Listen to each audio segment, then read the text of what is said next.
So this is week number 5. So we are going to discuss dimensionality reduction. So I believe this is one of the most important topic, and we trying to utilize smaller numbers of variables to describe the whole expression matrix. Most importantly, we want to use compressed information, compressed number of variables to represent individual cells, their relationship. So when we have a single-cell RNA-seq matrix, it contains thousands of cells, and because each cell is described with its gene expression profile, which contains thousands of genes.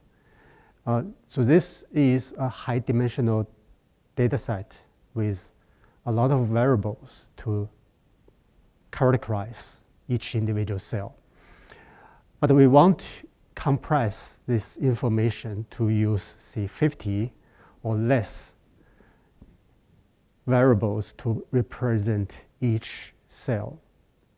That is compression from thousands of genes into a 50 or even less 302 dimension in order to, for visualization purpose, for downstream, carry on the majority of this most important structure information, and to quick compute for the downstream, for example, relationship between individual cells. So that's the purpose of the dimensionality reduction.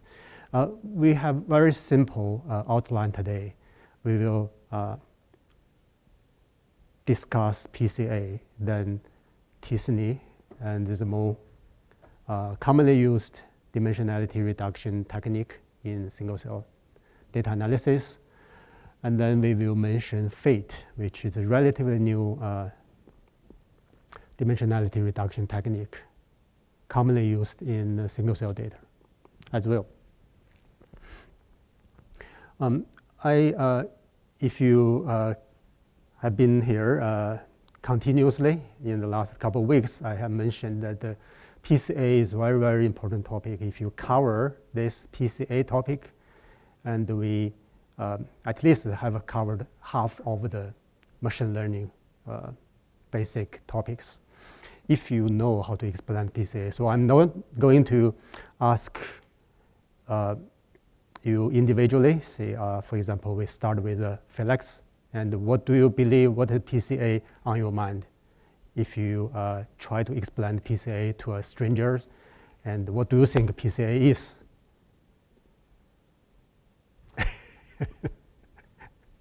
Take a turn. You are fortunately the first one, and 2 of us missed the class. What do you think? Everyone, yeah. So. Like you were saying, you have thousands of variables. Yeah. And you're trying to, you're trying to create patterns. So yeah, you try to discover the patterns from the between variables. PCA is one of the first steps for you to find patterns. Mm-hmm. Group more items together to create distinct grouping. Yeah. That you can later process to refine into more distinct patterns later. Yeah. That's how I think about So PCA. So yeah, quite right. So PCA application is try to say compress the variables to make your downstream, for example, clustering, understand the relationship between data points easier. So it is, but not the complete. So Michelle, so what do you believe PCA is on your mind right now? No idea. So there's a principal component analysis, PCA, right? Okay, so Avery, no? Bosom, no idea? Printer. So that it can give us an idea of the direction in which the cells are moving. Yeah, that's good. So this the purpose of this is try to help you to get the angle, to get the rotation angle that can show you the most variability in your data points. That's right, yeah. Indira, what do you believe PCA is, or any concept on your mind right now? Yeah.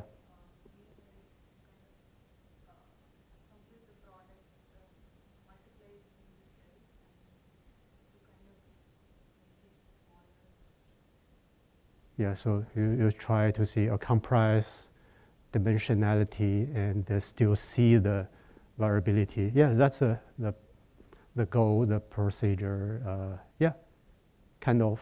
Vagnish, what do you believe the PCA is?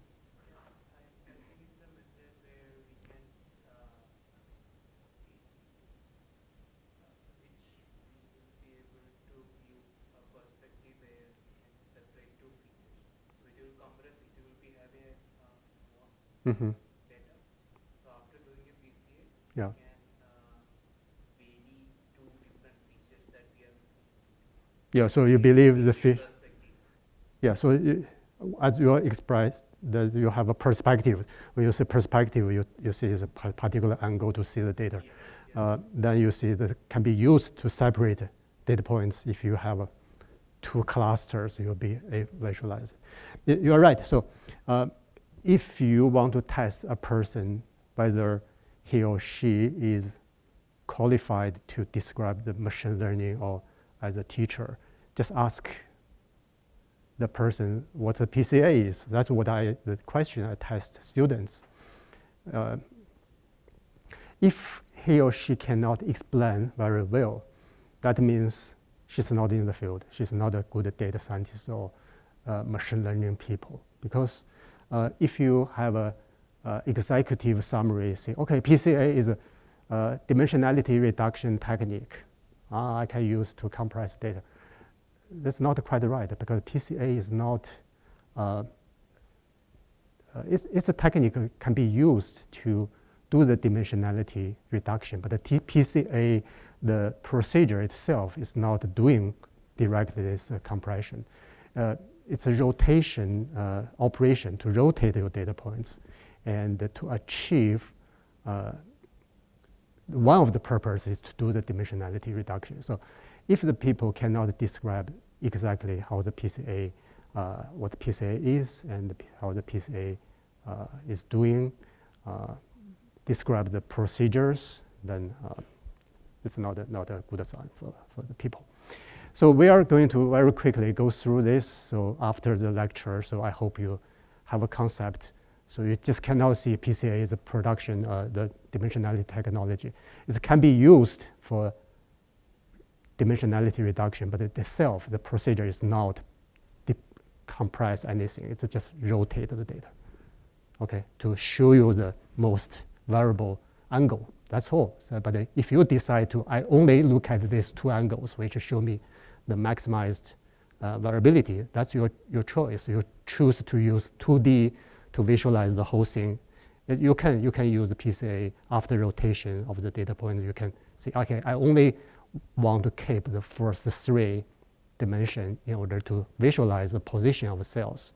It's okay, but you can still keep 50 or 500, depends on how detailed you want to describe the structure of data. So PCA itself is not a dimensionality reduction technique. It can be used to do the dimensionality reduction, but the PCA operation itself, it just rotates the data points, okay? So next time you explain to people, then you can see, okay, PCA is operation to rotate your data point in order to show the maximized variability among the data points itself, okay? So that's the best explanation, I mean, for you to judge, okay, this person knows what a PCA is. But that's the most important, because a lot of the downstream, and for example, class string, or all this rely on the PCA. Once you rotate it, and the two separated data points looks like two clusters. If you look at it in this way, they are superimpose onto each other. You cannot separate them. Okay. Okay, let's start the concept overall. So this is a UMI matrix, the gene by cell matrix, count matrix for the expression. So our whole pipeline will be something like this. We will do the dimensionality reduction to reduce the description, the features described each individual cells into a 2D or 3D coordinates. So every single cell will be able to project onto a 2D or 3D dimension. So this gave our foundation to do the clustering, because you can start to visualize. So in our simple example, we are using 2D, but in real computation, you can keep 50 or more dimension. And the clustering algorithm does not have to rely on visual. It can deal with this high dimension variables.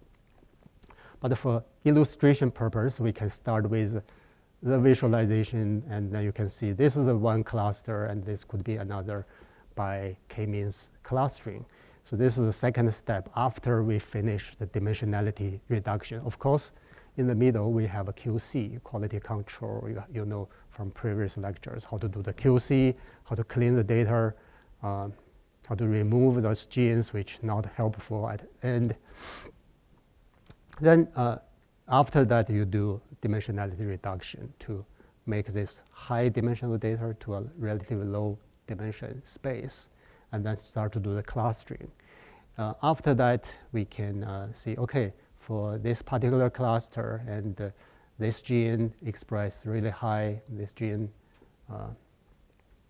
really high, and for different genes, you have a different, for different clusters, there are different feature genes, which marker genes. And utilize those information, we can start to understand, because all the three, these feature genes highly expressed in this cluster, then we know what a cell type it is. So based on the marker genes, you can start to annotate the clusters to assign cell type into clusters, okay, as a group of cells. So this is a very basic pipelines, and you will normally use into a different packages. Okay, you store it, you ScanPy in MATLAB, they're all the same. Okay. Now the problem today, we are going to focus on how to do the dimensionality reduction correctly. PCA will be the foundation, and then we will move to the most commonly used, the t-SNE. So let's look at this matrix. Columns are the cell, and these rows are the gene.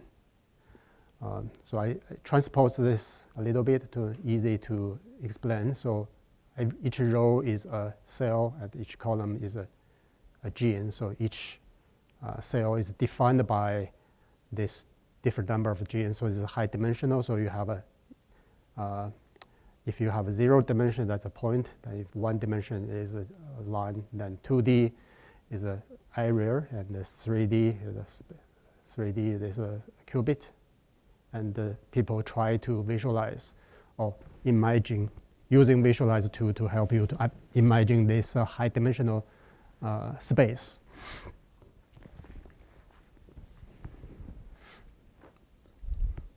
Of course, in the mathematics and the physics, there are different definitions of dimensionality. Well, you have to think about all this in your imagination, and then dimensionality reduction is to help you reduce the high dimension to lower, and for the purpose of visualization or downstream analysis. Okay. So you reduce the dimension of this 3D object into 2D, but one of the points I want to make is all the materials are the same. You only change or transform your data. The data information is still there. So these two are still there, and all the material, but only the perspective or the way after your transformation you get. So this is a t-SNE transformation after you transform the data and project it into 2D. That's what it looks like in the single cell world, and that's help you to cluster into small groups. So the purpose of to capture the structure. Okay, so structure, when I say structure, means the relationship between your data points. Okay, the interrelationship, the similarity and the dissimilarity between each pairs of cells. This is the structure because those cells are described by multiple genes, so they stay in the high dimensional space in your imagination. It's there, okay? The most important is their relative position, relative distance between each other. So that's the structure of your data. When we have this spreadsheet, you have imagination of these cells in the hyperdimension space. They are related. So we want to use t-SNE, we want to use PCA, we want to use UMAP, we want to use FATE. They all high dimensional reduction, data reduction technique to reduce the dimension, but still keep the structure, the relationship between cells as they were in the high dimensional space. So after we project or reduce dimension to a 2D, then we can start to use scatter plot, 2D or 3D, to visualize their relationship. But when you do the dimensionality reduction, you want to keep the structure as it is, as possible, to reflect their relationship unchanged. You only project like a shadow, and with the light project onto the data points and get the shadow still try to reflect the interrelationship between data points. So I want to also want to mention the PCA. I have something like this. So this is a different product, industry product still, for example, and we still have this paperclip here, and it's invented in 1867, but it's still the same structure, same product used today. So PCA is something like this. This has been invented many years ago. I don't know exactly how long, maybe 100 years. I'm not so sure, but probably over 100 years. But still, we use it all the time, and it's working and functional very well. So something reminds me like this. But to understand how the PCA works, we still need to go back to our linear algebra and have this dot product. And to understand, when you do a dot product, you, for example, A times B, you actually compute the projection. The A and B, this one, is the projection of A to the B. So how long this is. So you can use dot product to compute the projection of one vector to another. All right. So before you project A onto B, so A will be defined by this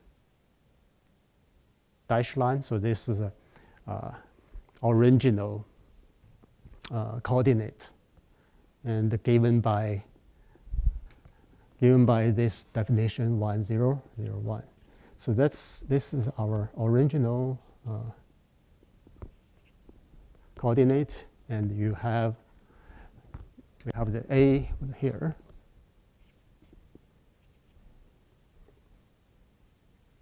It has AX AY position. So this is AX.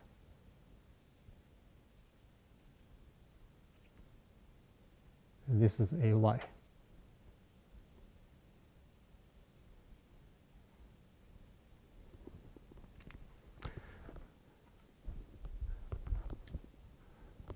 That's okay, right? So this is original definition. I use the dash line here. So that's original, the black coordinates. But now, now we are going to use B, okay, as its new X and Y axis system. So if I use this B, and it's orthogonal, so this is like a B.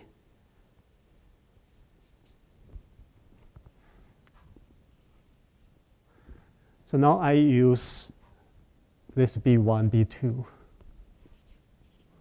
I use the B1, B2 system as my new X axis and the Y axis. So relative to this original, this and that, so this is the black one. So I'm having a new coordinate system, okay? This is by rotate a certain angle. So this new coordinate system can be defined by a combinations of two vectors. One is equal to B1, B2, okay? B1, B2. Side by side. B1, B2 have two numbers each. So I have to write this as cosine theta, sine theta, negative sine theta.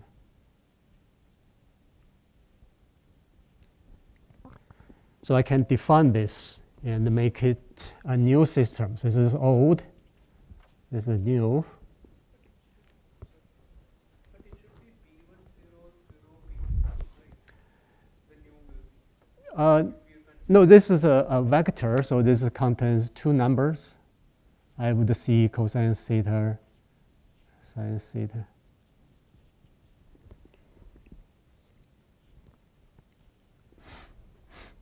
So if you consider this as a sine theta, that's where this rotation matrix comes from. So this is so B1 is a vector, so have two numbers in there. So I say this is B1 and this is B2.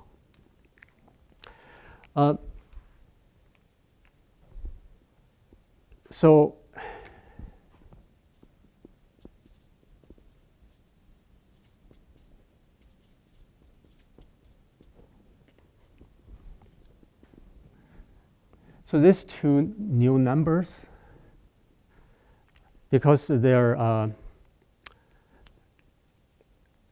magnitude is 0, so the norm for B1, B2 are 0, are 1. So you will have these two orthogonal to each other, and also they're unitary. So I didn't draw it very in proportion, but if you consider this as 1.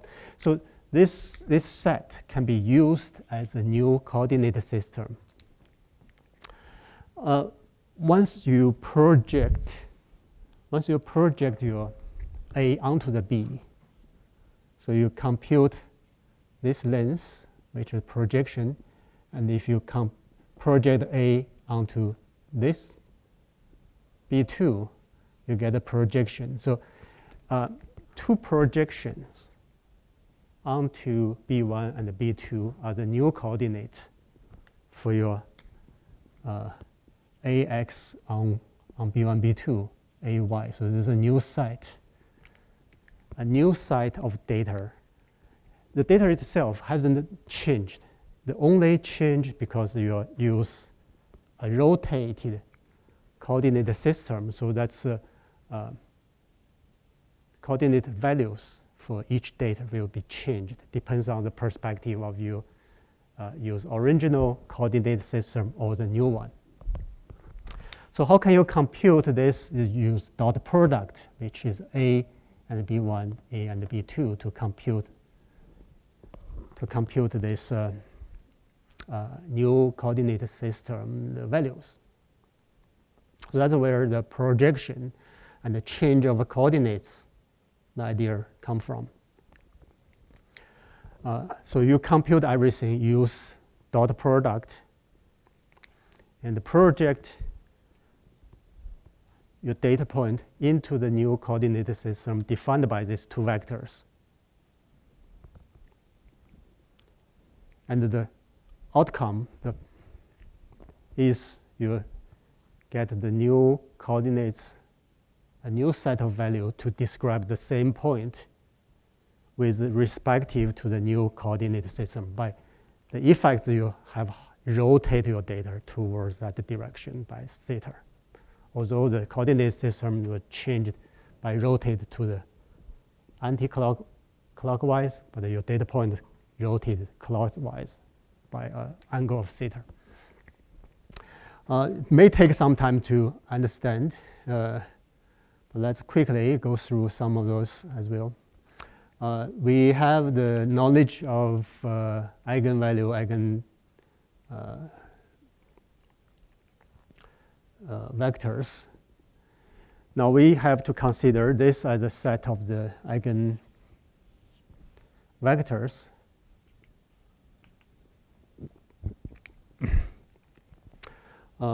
We will use this rotation matrix to rotate your data. And if it's an eigenvector, for example, this is the eigenvector respect to the largest eigenvalue, then at the end I will show you this particular rotation. This particular rotation project on this will help you to display the most variability for your data points. In this particular example, we only have one data point, which is small a. But imagine if you have hundreds and thousands of a in there. We want to use a new coordinate system to display their difference.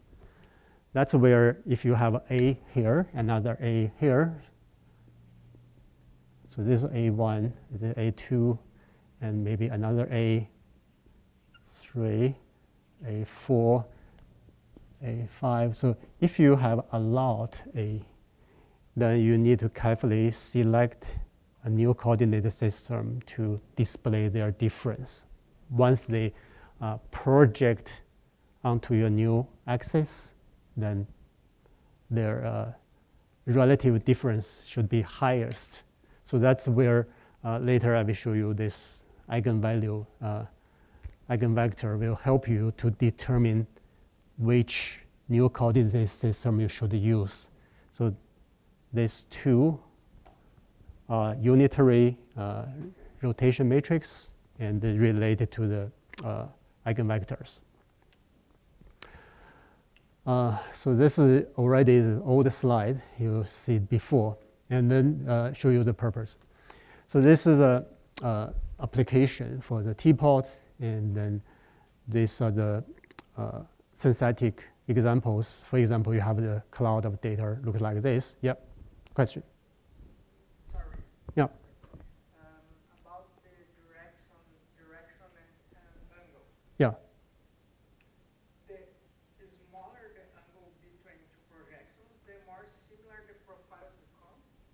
The smaller angle between what? In two projections, smaller angle, more similar profile with direction.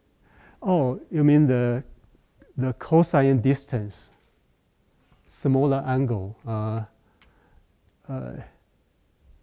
You are right. So if you see, okay, if I compute the cosine distance, then the angle between A and B, if they are small, then that's good. So because they are small, then your projection onto the B will be the maximized possible variability for A to show on the B. You're right. But that's only one data point. But when you have a lot, you have to consider all of them. So your angle cannot just try to point to A1 itself. You have to consider A2, A3, A4. So how can you choose? You're right. So if you have a cosine distance between two vectors are the smallest, they all point to the same direction, then projection of one to another is maximized. Yeah. So in this case, we have to consider axis, which gave you the most dispersion of data.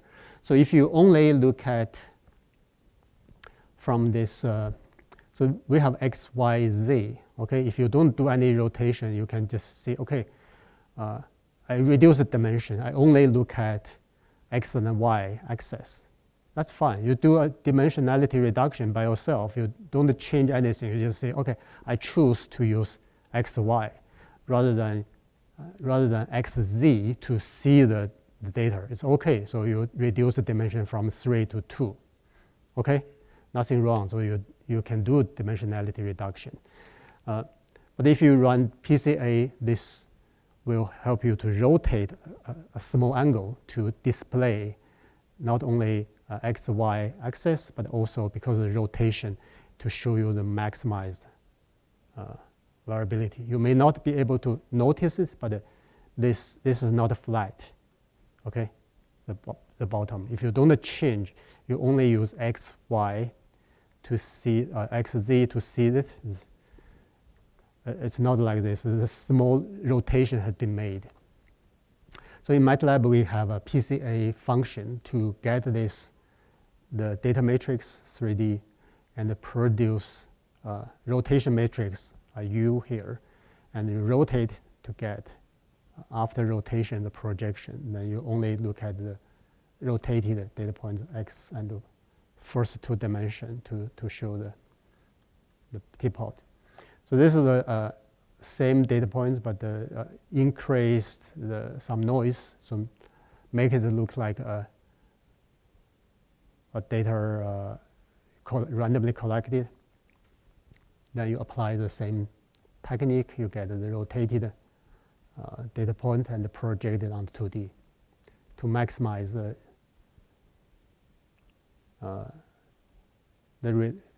relationship between data. Again, you see that. So we want to have a x, y dimension which to disperse the points on this object in order to show the features.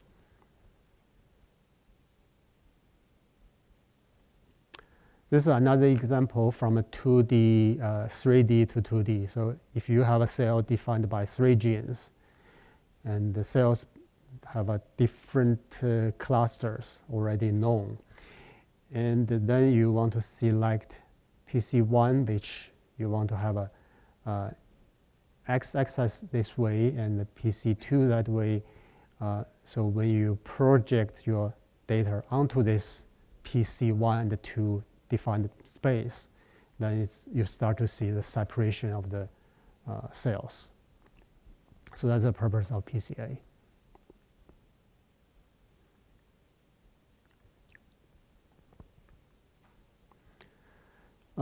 So in terms of this definitions, what is principal components? Principal components means the so that's a data point, A1, A2 is this, and that's your old coordinate system. And you want to find a new coordinate system, and this new B1 is called a principal component. If you can demonstrate the B1 will give you the most separation of the data. So the B1, which is this vector, is called the principal component. And your second orthogonal to the first principal component, this one will be your PC2. So this is the PC2. PC2, this is PC1. So when you have a principal components you get from PCA, you will get these vectors. So this is PC1, this is PC2. They are vectors point to the direction that allow you to project your data onto that direction to show the separation of data. This is called the PCs principle. So PCA is technique to try to find these combinations of these orthogonal vectors, and when they combine, they become a rotation matrix, and to help you to rotate your data points to a new coordinated system, allow them to be separatable. So that's a PC definition. Let's see.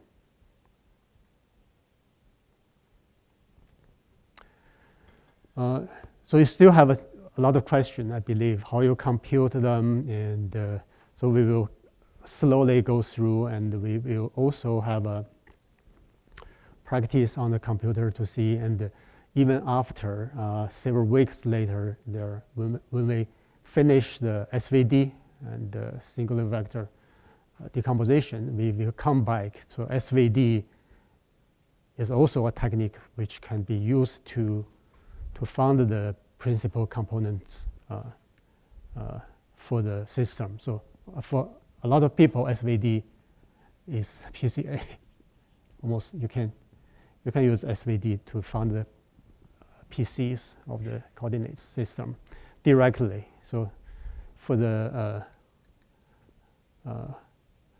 computational people, so SVD is PCA. Okay, when we talk about PCA, we can use SVD to compute very quickly.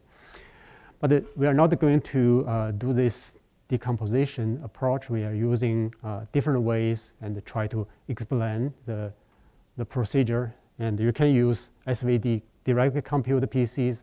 You can also use covariance matrix to go through that with eigen decomposition. So slightly different approach, but achieve exactly the same thing. The easiest way is we use built-in functions. So in MATLAB, in many other languages, you have a PCA as a function. So you just put your data in, and you will get required rotation matrix. Okay. This rotation matrix will show you the new coordinated system you should use to transform your original data. That's a PCA function. We can also consider this as optimization problem, because if you have A1, A2, A3, A4, A5 distributed in the space, you have original coordinated system, which is this one, 1001, which is here. And you can start to rotate. I can keep this and rotate and try different rotation angles. When I try different rotation angles, basically I change the values here, and I can have infinite numbers of these coordinates when I turn this into 360 degrees. But I want to, each time I can compute the variability of the projection of the data into your newly chosen coordinated system until I found the maximum values. I stopped, and then this particular angle is what I want to find. I can try all kinds of combinations.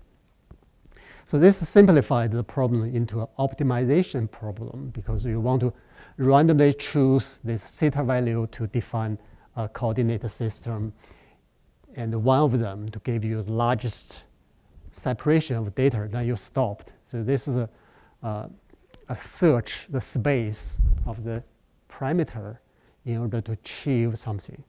Then this can be simplified into optimization problem.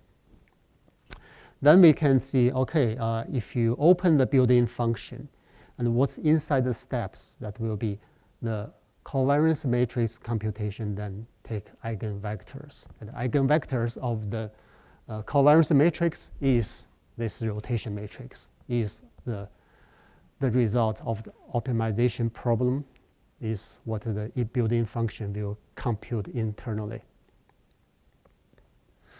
So this is the PCA of the raw data MATLAB definition. So you have X in, okay? Then when you have the coefficient, this coefficient is this one, is the rotation matrix.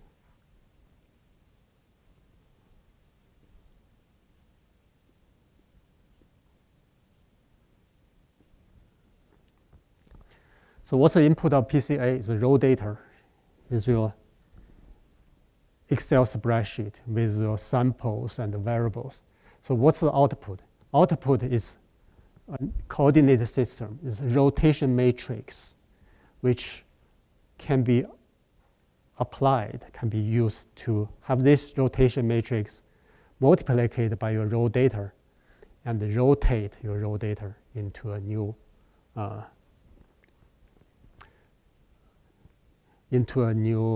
transform your new data based on the definition of this rotation matrix. That's all. So if you don't want to do this rotation by yourself, then you can just ask the second output from PCA function. This score will be the rotated. So you have input X, that's before rotation. And if you want to use this rotation matrix to rotate X, you will get a score. So you don't have to compute it yourself. Internally, it can be computed. So what about the optimization? So that's what I described. So you have a lot of blue data, and it was in this X and Y axis system. They are having numbers to define their position. Now you are going to first move your origin 0, 0 into the center. So this is already centralized. So all you need to do is to find a new new x-axis. So you can use original. So if you have a flat here, that's original. Then you can rotate. Okay, you can choose the theta to rotate your x-axis. Now each time you ask all the data to project onto it. Okay, the projection from this origin to the projected position will be the new coordinates for the data points respect to your new coordinate system x-axis. So when this rotation come to this place, you will see the projection, for example, this data onto it become longest, okay, to the center. So now, at this particular moment, we are talking about the projection is short, okay, onto it. Well, when they rotate onto here, the projection, for example, is longest, which from here to here, and you sum them together. The total is your definition of your diversity or variability of your projection. So we want to maximize the projection as much as possible. The same as minimize these red lines here. So we want to maximize. Let me see whether I can stop somewhere. Okay, let's stop here. Let's stop here. We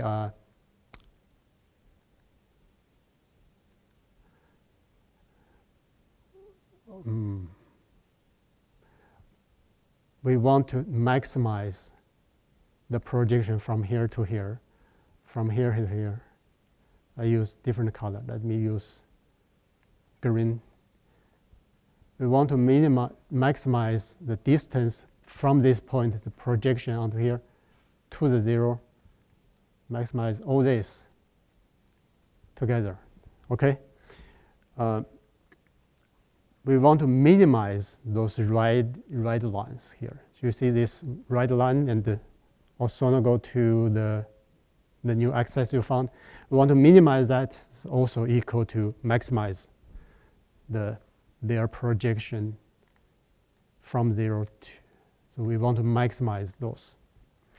When you maximize this green projections, you reached the condition that all the data, when they project on your new axis, they most separatable because the distance from them to the center is the largest. So that's a solution.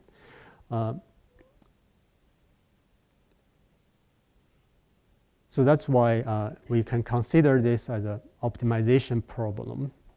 If you know, we can choose different theta until we reach to the condition which maximize this separation. And once you have the first PC, the second PC,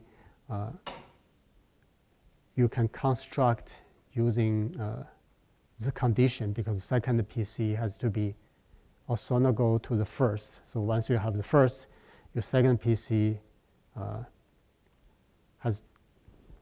can be defined if you have this 2D space, then because they have to be the dot product between them have to be 0. So you can use this to achieve the found rotation matrix. If you have a first, if you have first this one, then you can compute this. It's a determinist.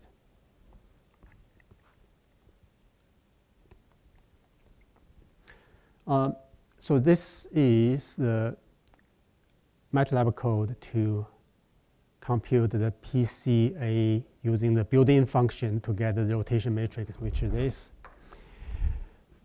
And the bottom, this part, is to use optimization approach. And you will find the same solution of this. This is a search. This is a search numerically to search for this particular solution, which is theta value. You will find the results if you have a same input x. This coordinates computed by the built-in function will be the same as you optimized through the optimization search. And this function is called a goal or target function. You try to maximize this value. This value contains the distance between data points to the center, okay?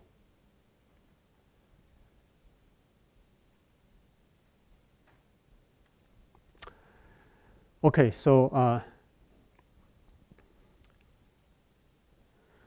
we talked about this PCA built-in function, but I haven't talked about inside the PCA built-in function, what's going on in there.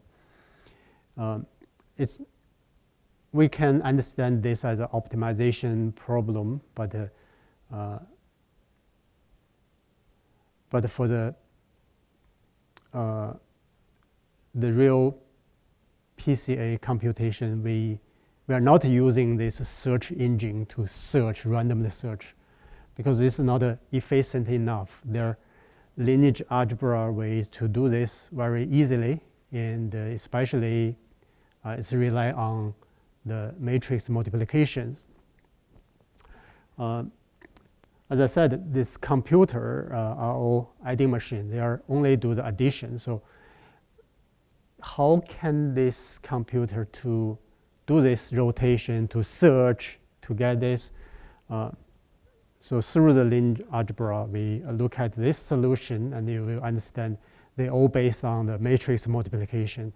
And adding machine, you can do this matrix multiplication very easily. So if you understand this part, and you will realize, okay, this adding machine only do the addition through many operations, and can achieve matrix multiplication. Once you know how to do matrix multiplication, then you know how to do the covariance matrix estimation, then you know all the rest, basically how to search this space coordinates. So that's what we have to do. So we need to compute the covariance. Okay, you have x and y, two variables, and you want to compute in this way, and to centralize the data, then cross products, and then divide by the mean. For our case, when we have this 2D data points, and each A1, A2, A4 are described with two variables. So our covariance matrix is 2 by 2. So covariance matrix of our this A, the collection of data, will be a 2 by 2 matrix. Okay, so this will be say xy, xx, yy, xy, yx. So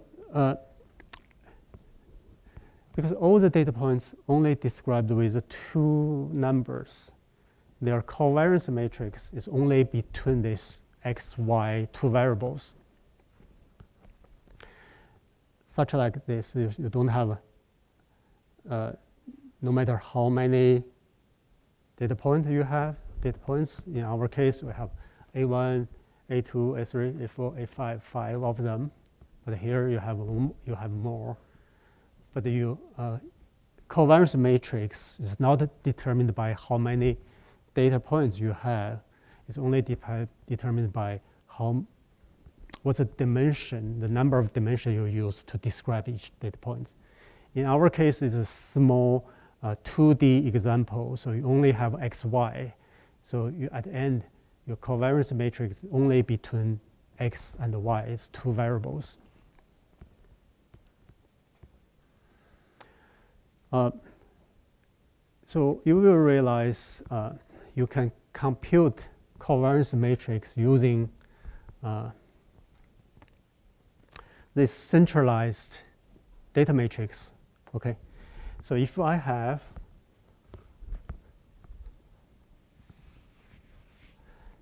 my data matrix, the A is I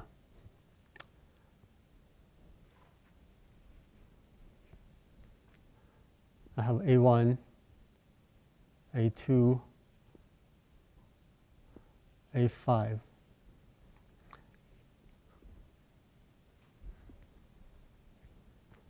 Okay, so this is a collection of my data in this particular example. So if I write them out, I will have A1x, A1y, A2x, A2y, etc., etc. So this make me 2 by 5 matrix, 5 matrix. So that's my input. So to compute the covariance matrix, I need to centralize this, make it become small a by each minus is average of the variables. So somehow centralize this. To compute the covariance matrix, only I have to do is to have A multiplied by transpose A. So this become a 2 by 2 matrix. So that's my covariance matrix. So it's very easy to compute, and because they have transposed, not by the samples. So slightly different, but in my way, so I transpose this in order to get 2 by 2. So that's a covariance matrix you can compute from the data itself. Okay?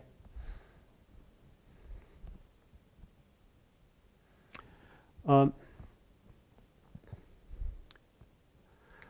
this covariance matrix, say A times A squared transpose.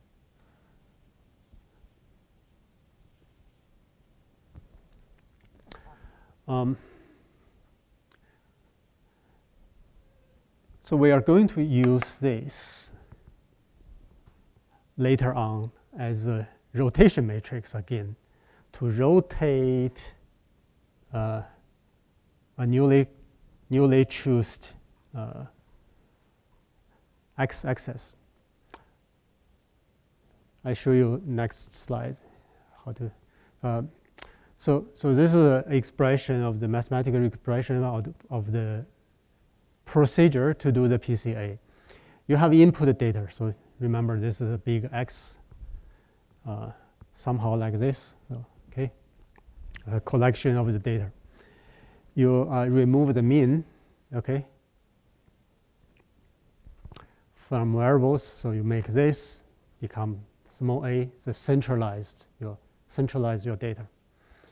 Then you compute covariance matrix using this transposed expression. Then you are going to do this so-called eigendecomposition. So we already achieved to this step.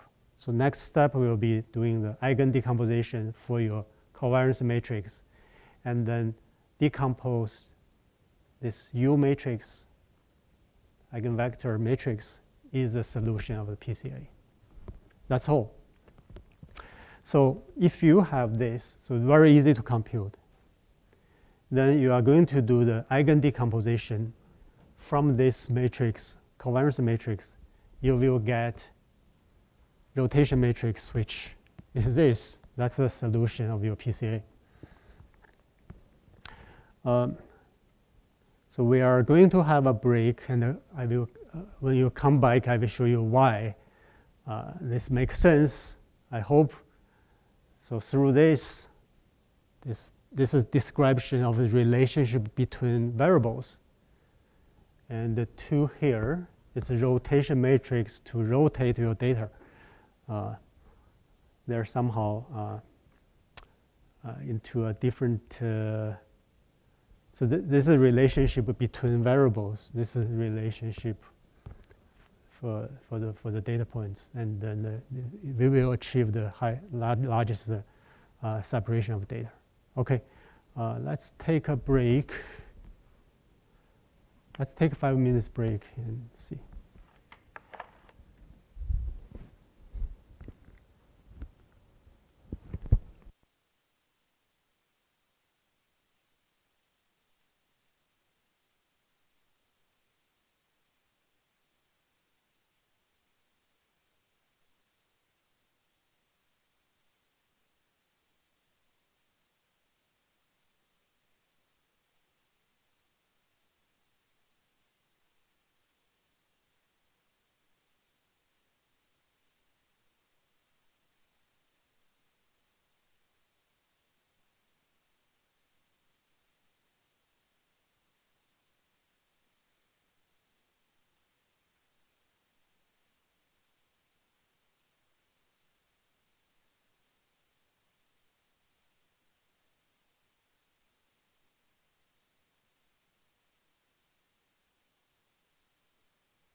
Okay, so in the center of this PCA computation operation, the real coding, we will have to use the covariance matrix. Covariance, okay, that's a matrix between variables relationship.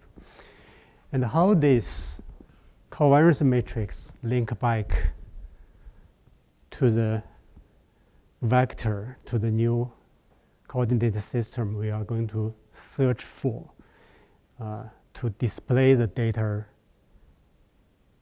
to show their projection as long as possible.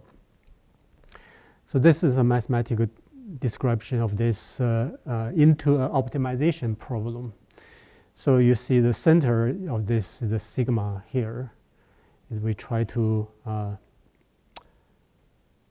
compute the sigma, which is the covariance matrix here. So this is what we had, sigma.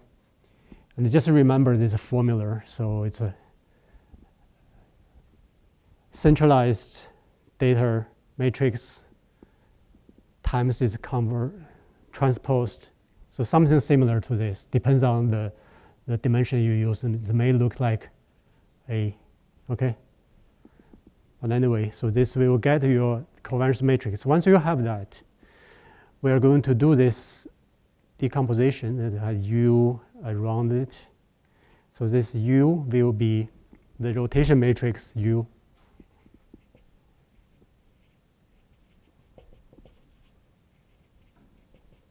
Matrix. So this rotation matrix is what we search for, the output of a PCA algorithm. So we want to maximize basically this expression, okay? We choose correct formula, correct value for define this rotation matrix in order to achieve the product of this rotation matrix multiplied by covariance matrix multiplied by rotation matrix again. So the total of this, if you can achieve maximum value, that's the solution for this. Okay. But we need to know why. Just ask one more question. Why to doing this, we will get that. So again, you have X matrix in A. We need to centralize into small a. And from small a, we compute covariance matrix, which is A multiplied by itself, by transpose. And then to do the eigen decomposition, to change this into the rotation matrix, to maximize, basically maximize this. And this is the solution to maximize this.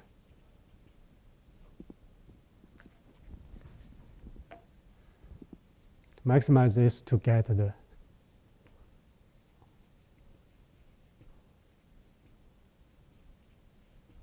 which is the rotation matrix. How to do this optimization?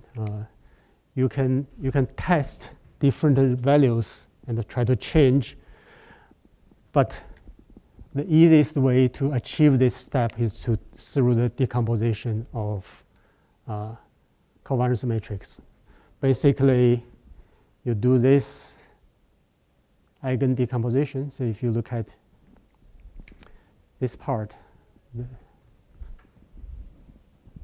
so we consider this sigma as a rotation matrix, then you will multiply it by E. Here we use U, but this expression we use E, but it's the same. If you use U times lambda U, and basically you decompose this into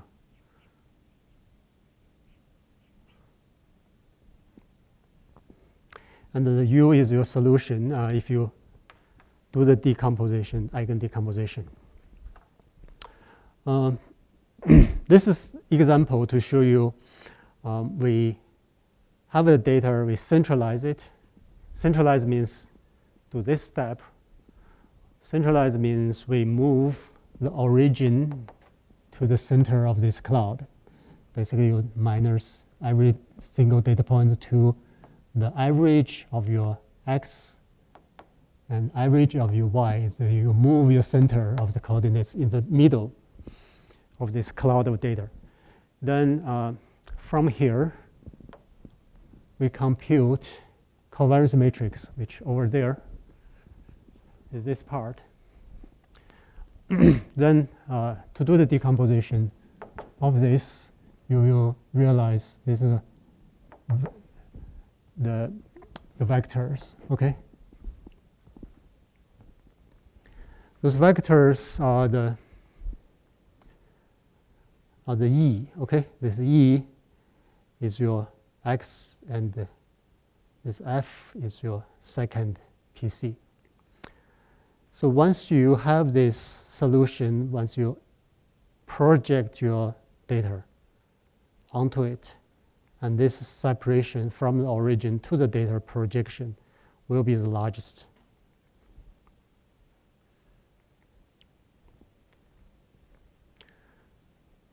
So to summarize, to find the eigenvector of the covariance matrix,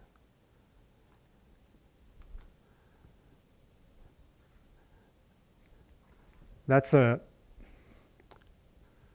find this, basically that's described here. So it goes from here to decomposition to here. So this part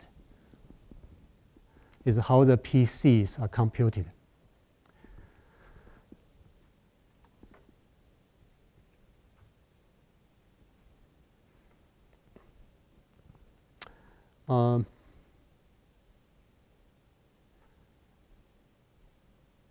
So this looks complicated, and then let me see where we can have the clue here.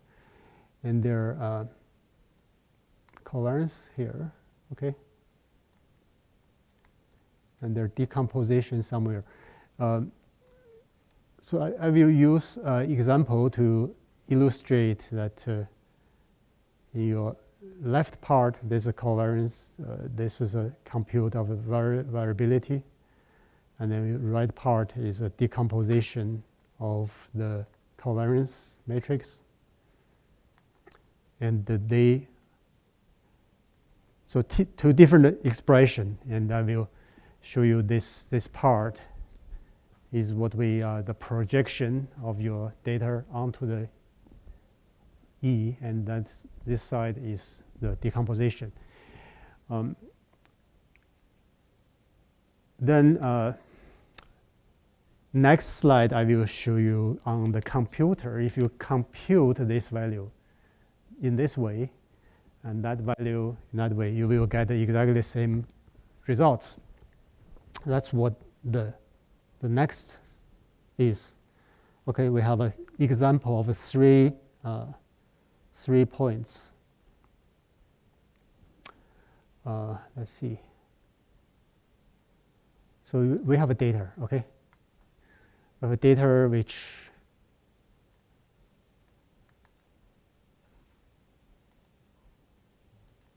where data 1 here, somewhere here, data 2, here, data 3. So that's the 3 data I just put in this space as an example. The data is named as V1, V2, V3.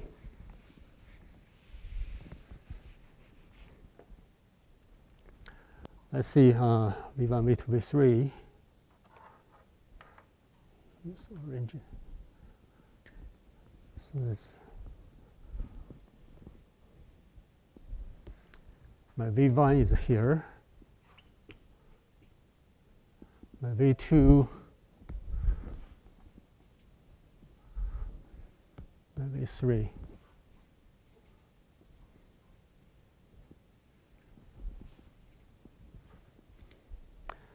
Just 3 data points, just representative.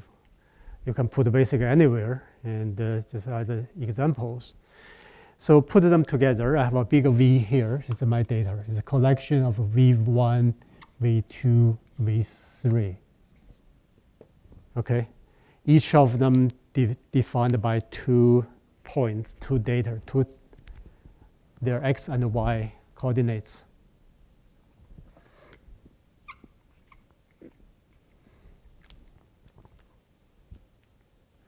I assume this is already centralized. Okay, assumed. Now I'm going to introduce a new x-axis. So this is old x-axis. So that's old. Now I'm going to introduce a new one. It's called small e. So which is this? Okay.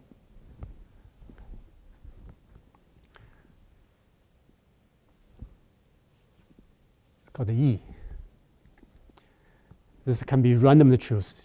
Remember, I can rotate whatever I want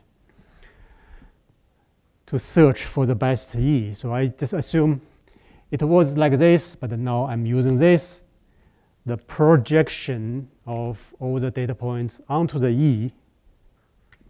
So let's extend this. So now I can project my first data to here. So it's 90 degree. Project my second here. Project my third. Projection. Okay. So how long each projection are? So this is my projection for V1. This is the projection V2. V2 very short because it's very close to 0. And this is my V3 projection. So I will call this D1. This is D2, D3. I project my original 3 data point V1, V2, V3 onto this E. And to get their length of projection as a D1, D2, D3. So how can I compute the D1, D2, D3? Is I through the dot product. I will put a V1 times E. I can do a squared plus V2 times E squared V3 times E. So this is a D1, D2, D3. This summation is what I call the total variability of your data projection onto new coordinates. So what we want to make is this as big as possible. If you rotate your E, you will get another 3 projection distance. You will change this value, depends on the E you use. Okay? I don't have to write individually, so I can just write V times E. I can do 3 vectors together as a matrix multiplied by E. They are same thing. You will get exactly the same of separate. And then I just need to still take the squared and then sum them together. So this expression is what I call the total variability.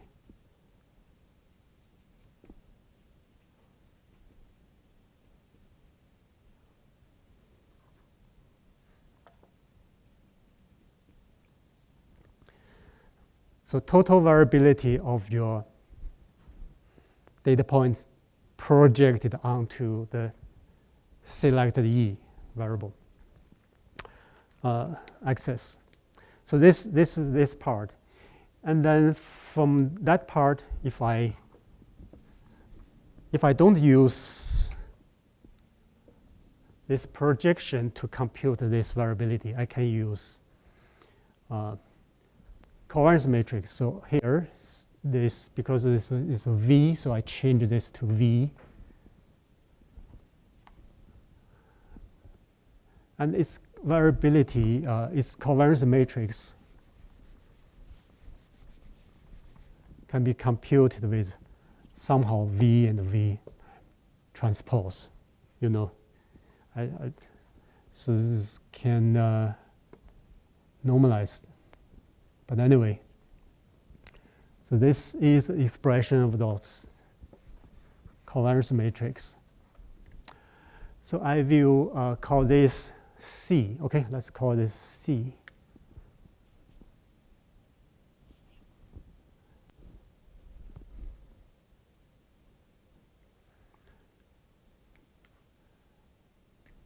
So I will use this C as a rotation matrix. Remember, this is a 2 by 2 matrix, 2 by 2, because this is 2D. 2D, your covariance matrix is 2 by 2 matrix. So C is a 2 by 2. I can use this as a rotation matrix. I will do the rotation for rotate E. So C times E. So C times E, E is here. So I use a rotation matrix to rotate E. So somehow this E will be rotated, say, okay, it goes to here. So this is my C times E, because I rotate it. Then I will project this, rotate it back to itself. So I will have a E times C times E. So C is a rotation matrix I used, and rotate this E, and then project it back. This expression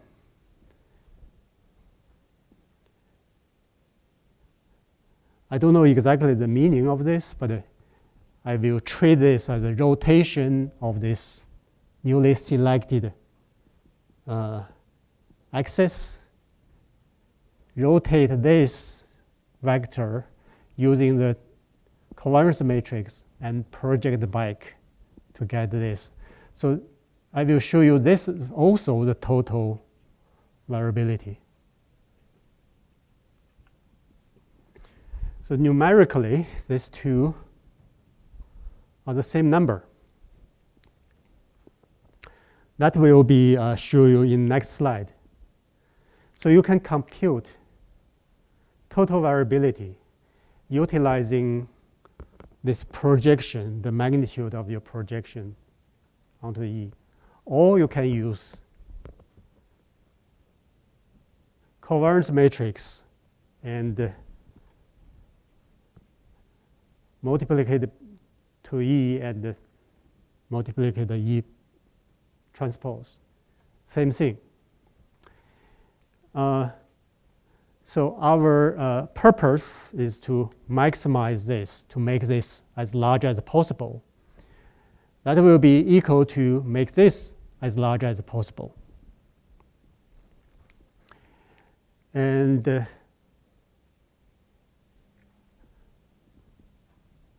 so how to make this as large as possible to change, to select the E carefully. That's where the decomposition, eigendecomposition of this will help you to find the largest, give you the largest value of this, to give you the E, which through the decomposition we will get a U, and this U will be the E. So C will be decomposed into U transpose lambda U. The largest eigenvalue in the middle will give you the largest, will give you the E. Basically, this will be the E. Okay, give you the largest.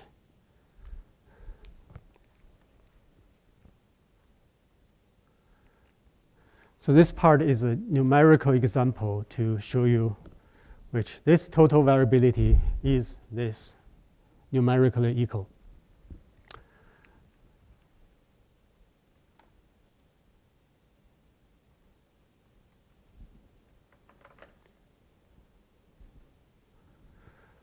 Okay, so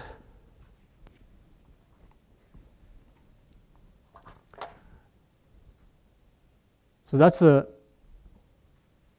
explanation why we can use eigendecomposition to solve the optimization problem.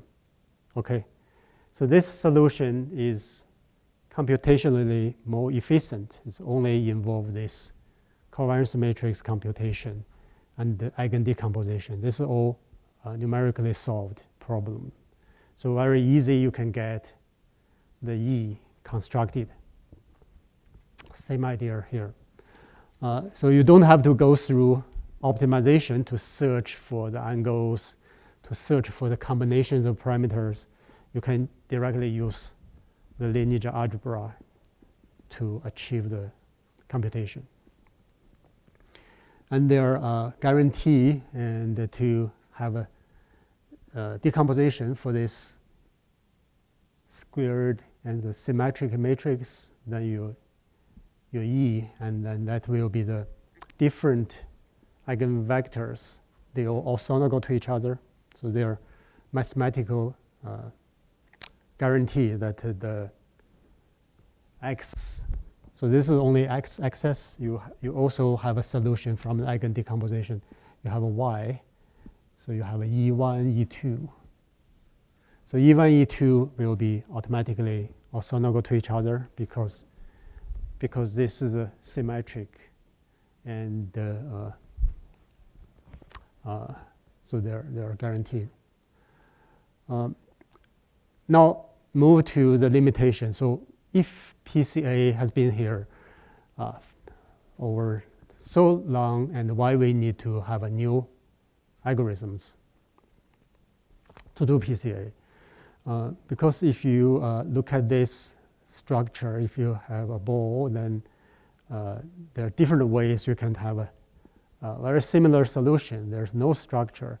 Or if you have a very complex structure, looks like this, you don't know how to, for example, this, okay, you have this shape of a sine curve, and then you found the PC.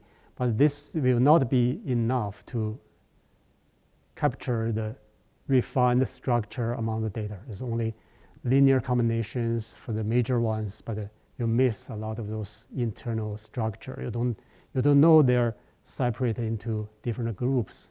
Okay, you only see the projections. So that's why if they are not enough resolution, you will get something like this for your cells projected. Or use two major PCs. They're separable, but not as clear as they're supposed to be.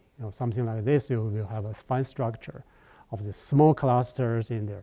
So on your right side, this is a T-SNE algorithm. So T-SNE algorithm have a feature that try to maintain the structure of your high-dimensional space data, but somehow distort their relative positions, try to maximize try to give you a high resolution for the very similar data points. So if you have a large data points, they're all very similar, they're small refined structure. In general, you don't see them, you still see a ball here. But just like this underground, this map, you want to artificially put the distance between closed stations slightly stretched away from each other. So you distort the distribution slightly, but the relative position, they all maintain the same. Just like this underground map, the map distance has been exaggerated and for the closed stations because we want to see their separation for those.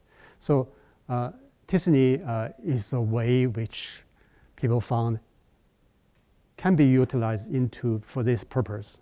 So the idea started from the Jeffrey Hinton. Okay, he's a I don't know, last year or previous year's Nobel Prize chemistry winner, and his contribution is in the machine learning, and he early paper is about this so-called stochastic neighbor embedding.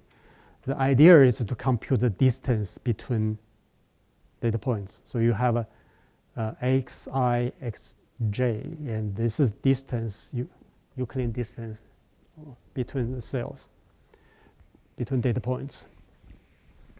Then you want to translate this. So we are done with the PCA. It's still very hard to digest how this linked with the maximized diversity, but somehow you see the similarity with this expression and that separation, but you still we miss something here, how this, because their optimization theory we didn't be able to cover solves, but very close. But now we move to the slightly different ways of thinking. But even for t-SNE, remember we use PCA to do the dimensionality reduction first. Okay, not to 3D or 2D, but maybe keep to 50 or 150 dimension to make the downstream, like this t-SNE, slightly faster. So we can use the PCA to do the first round of compression of the data, and then use t-SNE. t-SNE will compute a probability, so a P, between I and J. So I and J are two data points in the high dimensional space. So this will be a distance between I and J, okay, approximated by this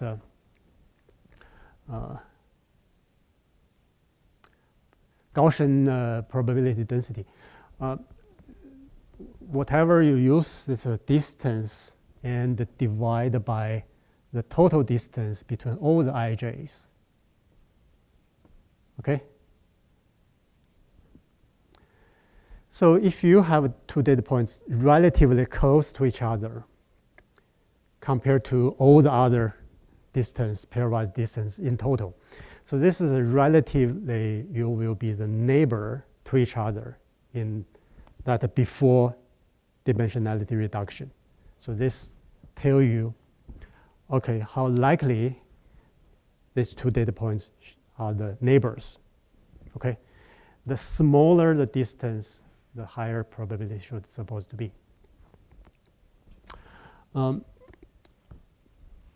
Then we are going to move you from the high dimensional project into the low dimension, just like this 3D back to 2D. What we really want to maintain is your likelihood to be neighbors. So if you are, so this is the negative, so make this the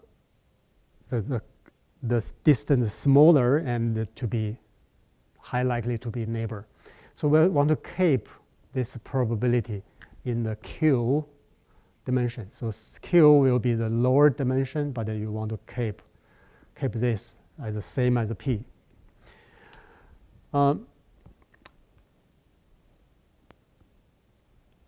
So the total, all the relation will be maintained by make this smaller, okay, the KL divergence smaller. Okay, so this will be completely detached to higher dimension representation of your data with the lower ones. The only thing kept will be how likely you will be the neighbor, okay? So you can completely forget what's the relationship there. You only compute the likelihood to be the neighbor as long as you know, okay, I draw on the map this 2D, this 2ij should be close to each other. That's the relationship we're going to maintain. So from high dimension, you get the relationship or relative position between these 2 points. Then you forget everything. Then you try to come up with your solution. See, I and j, I is here, and the j is here. And because this likelihood to be neighbor is high. So this here, I use the generative model.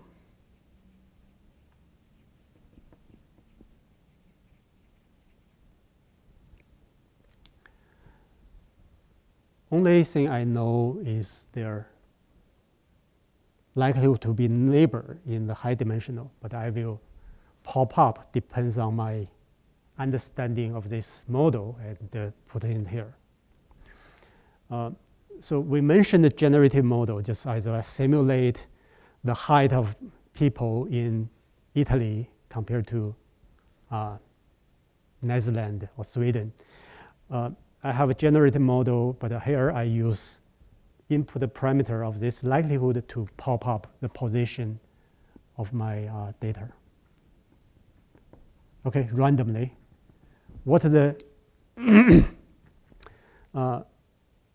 it's a random stochastic procedure. I can put basically anywhere the first point, but my second point will be determined by the likelihood to be neighbors, to be around. See, I have an I here, and I know it's highly likely my j should be this neighbor, but I can put a j here or here or here. It's all possible. So every time you run T-SNE algorithm, you get a slightly different solutions because this stochastic generative model effects. But at the end, we'll maintain the other potential likelihood to be close to each other if I, j are similar to each other. So when I compute this likelihood, the sentence solution here is using Gaussian distribution to model the distance. If it's close, then likely to be the curve. And if their distance close to each other, it's most likely to be a neighbor. If far away, then least likely to be a neighbor. So it's using this Gaussian distribution. Well, when you do the generative model,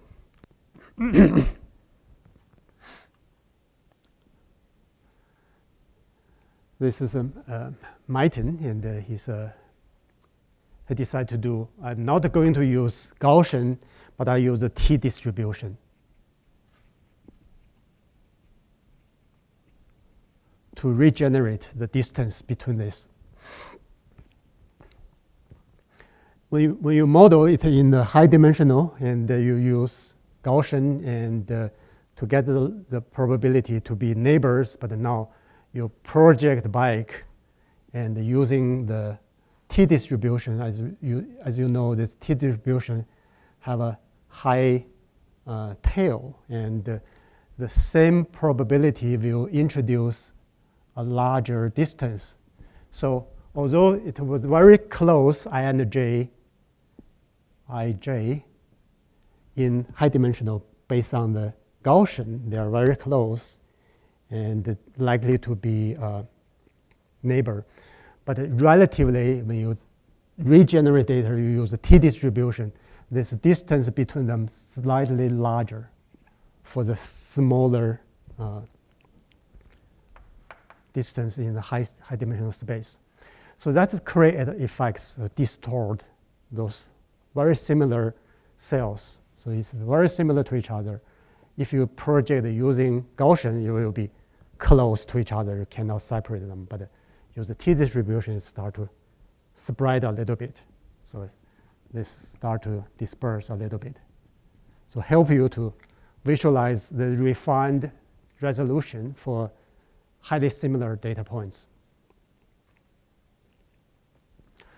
So this is generative model, that's all the idea. So people just build in around this and try to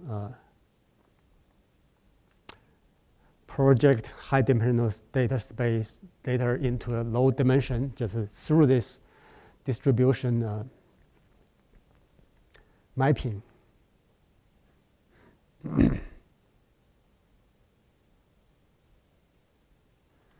So this is what I described here. So the T distribution give you same before and after. Then you have introduced a slightly larger distance.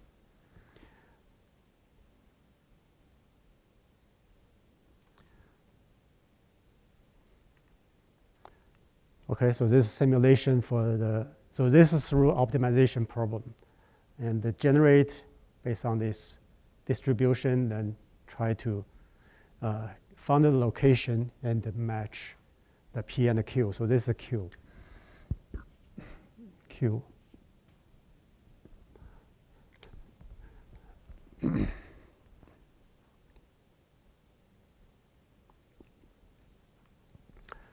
Okay, so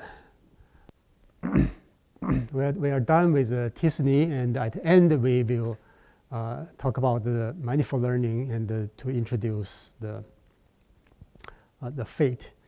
So the fate algorithm based on the model the data as a manifold. So we will have this discussion. So this is a couple of years ago and published in Nature Biotechnology in this paper called Visualizing Structure and the Transition in High-Dimensional Biological Data. So it's designed for single-cell data. So if you have a simulated data follow this kind of a development structure. So you have early stage in the middle here, and then the cell start to differentiate into different branch. So you can create artificially data points which follow this distribution. If you use a PCA, you will get something like this. And the t-SNE will be able to reconstruct this kind of artificially create the tree structure. Fate will supposed to be created this more follow the ground truth better.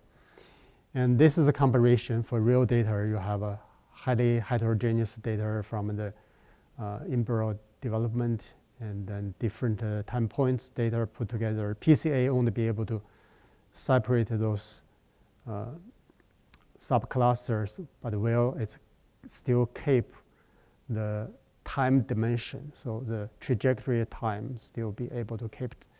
Well, t-SNE, because it's a regenerative model, you don't have any of the sense of the time, so which one is on the beginning, which one is on the next.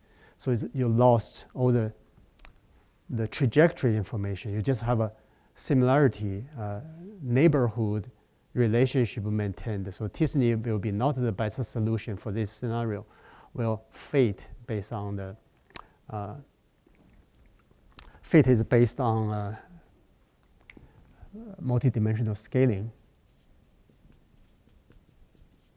It's based on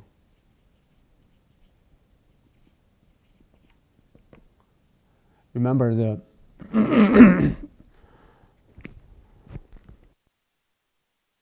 so remember this multidimensional scaling is you have a distance between cities. You try to reconstruct the map. So fate is based on the MDS, so it still keep some kind of structure in the data. You have different time and then still there. So the fate will do first the pairwise distance computation.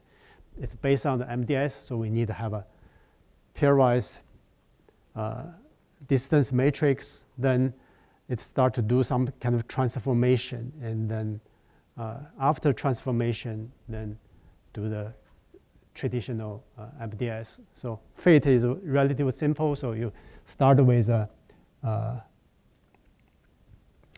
distance matrix, Dij matrix. So you have a X. Then through a transformation,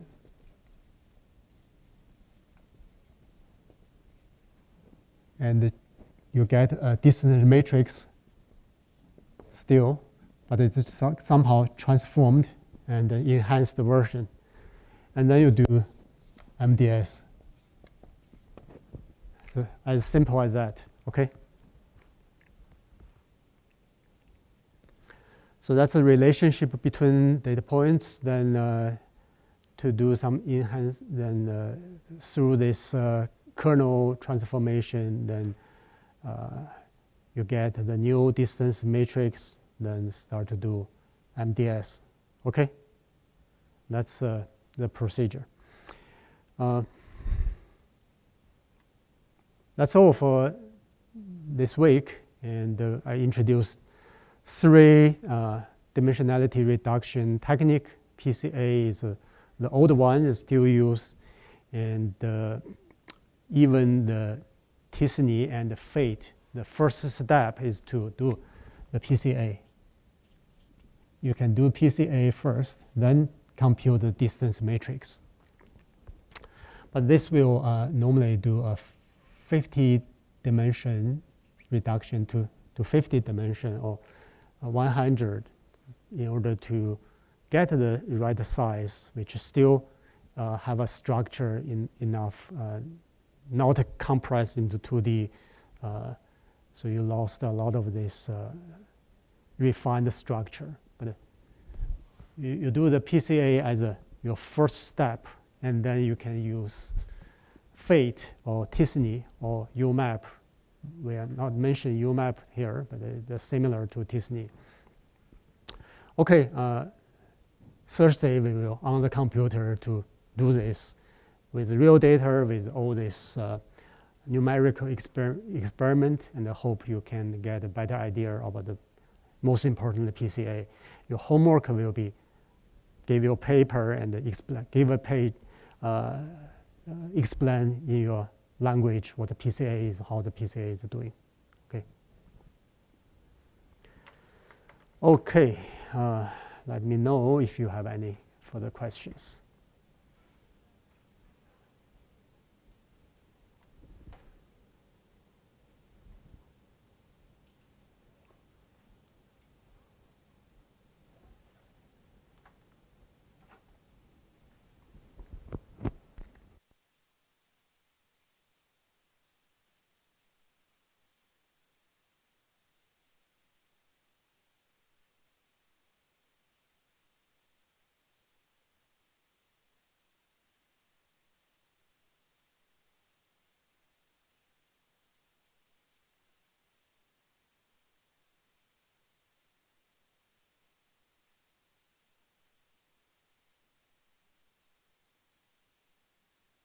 you